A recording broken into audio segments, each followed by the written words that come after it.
rain is helping relieve Corpus Christi's water woes, and the greater Houston area is on track to account for a quarter of all data centers in the state. Today is Monday, June 8th, 2026, and this is South Texas Midday. I'm Spencer Chiak. The city of Corpus Christi's water outlook has improved after a couple weeks of rain throughout South Texas. A water emergency is now projected to be called in February or March of 2027. Earlier this year, projections had ranged from May to September. The Texas Commission on Environmental Quality is standing by its decision not to include a zero-discharge clause in a renewal wastewater permit for Formosa Plastics in Point Comfort, Texas. In a statement to Crossroads Today, the Commission says the zero-discharge plastic limit is not a requirement by state guidelines, with a citation to the Clean Water Act. The first permit, written in 2023, did include that clause, but residents have reported seeing plastic pellets. Multiple environmental groups in Texas are currently attempting to challenge the proposed redrafted permit. With the confirmation of the New World screwworm discovered in Texas, ranchers are keeping a close eye on their cattle herds and are hoping the government takes swift action to help them eradicate the insects. Texas Public Radio's Jerry Clayton has more. On Christian Biedenharn's family's 10,000-acre ranch about 2 hours south of San Antonio in LaSalle County, he says they're keeping a very close eye on their herd and are hoping for swift action from the U.S. government. We need those quarantine zones, and we actually have a methodology to treat them in terms of sterilization of those flies. And we need funding, and we need to be able to deploy those flies as fast as possible. And we kind of need all the above strategies right now, just given what seems to be a delay and getting production and volumes online. Texas Agriculture Commissioner Sid Miller last week criticized the United States Department of Agriculture for what he called a slow, bureaucratic, and incomplete response that allowed the pest to advance unchecked through Mexico and reach American soil. Officials say the U.S. food supply remains safe for now, but they are urging ranchers and veterinarians to report suspected cases. I'm Jerry Clayton in San Antonio. Healthcare is Texas's largest and fastest-growing industry, but KERA's Abigail Ruman reports state officials say the workforce isn't growing fast enough. Mariana Vega is with the Texas Workforce Commission. She says the healthcare and social assistance sector represents the largest share of total employment in the state and has more than doubled in the past 30 years. The sector has grown faster than all industries combined. This growth is driven in large part by population expansion. Vega says despite the growth, dozens of occupations across the industry are facing shortages, especially nursing. State officials say a significant factor in addressing workforce needs is expanding and supporting education and training for healthcare providers. I'm Abigail Ruman in Dallas. The Austin ISD community came together Thursday to discuss changes that include cutting 558 positions as the district is working on reducing a $181 million budget deficit. KUT's Greta Diaz-Gonzalez-Vasquez was there. Good evening, everyone. We're ready to start the meeting. One after another, members of the community urged the board and the district to reconsider eliminating teaching positions, reducing the number of librarians per school, and cutting special programs. Schools with less than 400 students would move into having a part-time librarian. Gabriela Garcia was told on the last day of school her job was on the chopping block. It's awful, and it's awful that they publicly stated that they weren't going to cut library positions, and then to do this and wait until the last day. Like, all of it feels very intentional, and that's really hurtful. The district is also proposing moving middle school and high school transportation to a hub model. Students would be picked up and dropped off at their closest elementary campuses instead of on designated spots. Board members said this could lead to drops in enrollment and daily attendance rates. Here's trustee Lynn Boswell. I really struggle with asking this of our families and putting our students in these situations. It really worries me. And I think we're going to have students get harmed. And not every neighborhood is equally safe for a kid to walk to an elementary school. Some board and community members pointed out that the cuts are being felt more at campus levels than at central office. Trustee Kevin Foster said everyone has been affected by cuts in the last few years. I hope we can step back and understand we're in the Hunger Games. That what's happening is that we're pitting and getting pitted against, is it this cut or is it that? And do they have too much or do they have too much? Nobody has enough. AISD is not the only district in Texas trying to balance a budget deficit. Parents and teachers from across the state urged legislators in Austin this week to increase the per-student allotment. I'm Greta Diaz-Gonzalez-Vasquez in Austin. A Central Texas county that put a moratorium on data center development is now backing away from that decision. KERA's Emmanuel Rivas reports it comes after a developer sued the county in federal court. The temporary pause was approved in May as Hill County leaders wanted more time to study the impact of data centers on water supplies, power demand, and local infrastructure.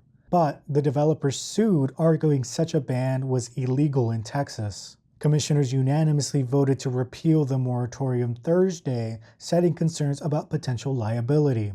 At the same meeting, county leaders approved new review measures that will require developers to disclose information about water use, traffic, noise, and other impacts before projects move forward.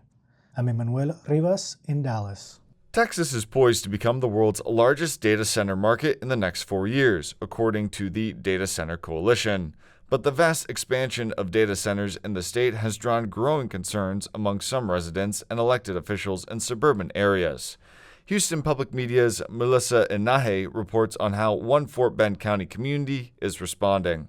With a population of over 78,000 people, Missouri City is home to a range of regional manufacturing and consumer goods industries.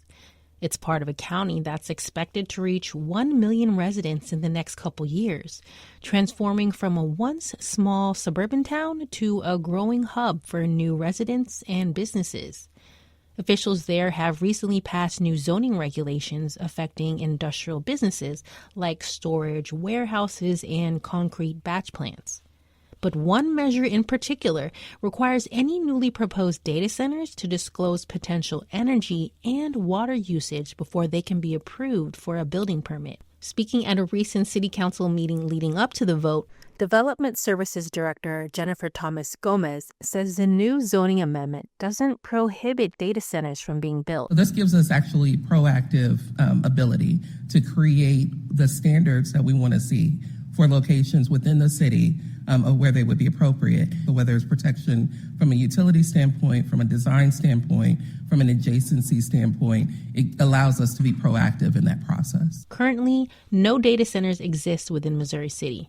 Land use legal experts say close to 400 data centers are in Texas, with 55 in the greater Houston region. The region could soon account for up to a quarter of all data centers in the state. Dan Diorio is Vice President of State Policy for the Data Center Coalition, a national trade association for the industry. He says data centers are the backbone of the 21st century economy, and Texas is leading the way. It is every telehealth appointment, every online classroom, every online purchase, a banking or financial transaction. It is electronic healthcare records, 911 geolocation, state and local government, you name it. Researchers with the nonprofit Houston Advanced Research Center say while data center investment brings enormous economic opportunity to Texas, it also carries significant challenges for the electric grid and for natural resources. Data centers need constant cooling for their servers with enough energy to power operations. Roughly 30% of the total energy consumed by a data center is used to prevent high-powered chips from failing due to heat. The amount of water and energy it takes to fuel the infrastructure is concerning for Missouri City officials. But Diorio says water usage is a common misconception with data centers, claiming they are extremely efficient water users. He warns that being an unwelcoming community has a domino effect with other potential businesses.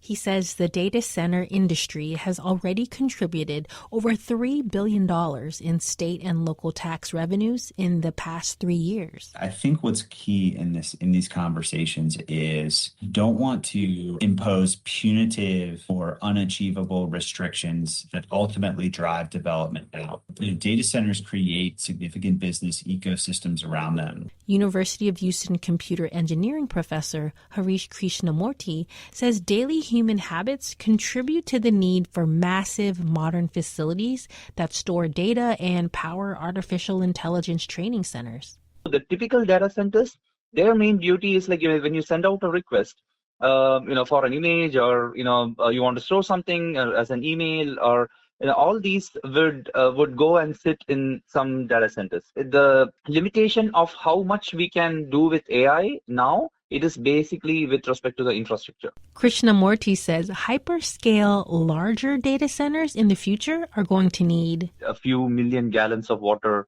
per day. So that is, maybe up to 5 million gallons per day. That's a really high requirement on the water use. The average mid-sized data center uses 300,000 gallons of water a day, depending on the type of water cooling system. That's according to a new policy brief from the nonprofit Houston Advanced Research Center. Researchers there say, quote, "No one knows how we'll meet the industry's insatiable demand for water and electricity," end quote. People don't realize what that's going to do to your water. It's going to impact the water that we have. That's Donna Thomas, founder of Fort Bend County Environmental Organization, a nonprofit serving multiple cities facing environmental concerns like air quality monitoring and pollution. A recent survey by the University of Houston's Hobby School of Public Affairs examined Houstonians' opinions on data centers and artificial intelligence. Maria Perez Arguelles is a U of H research professor and worked on the report. She says a major finding is that people oppose data centers but support AI because they use it a lot. They are worried and uncertain about the impact that data centers can have on energy demand.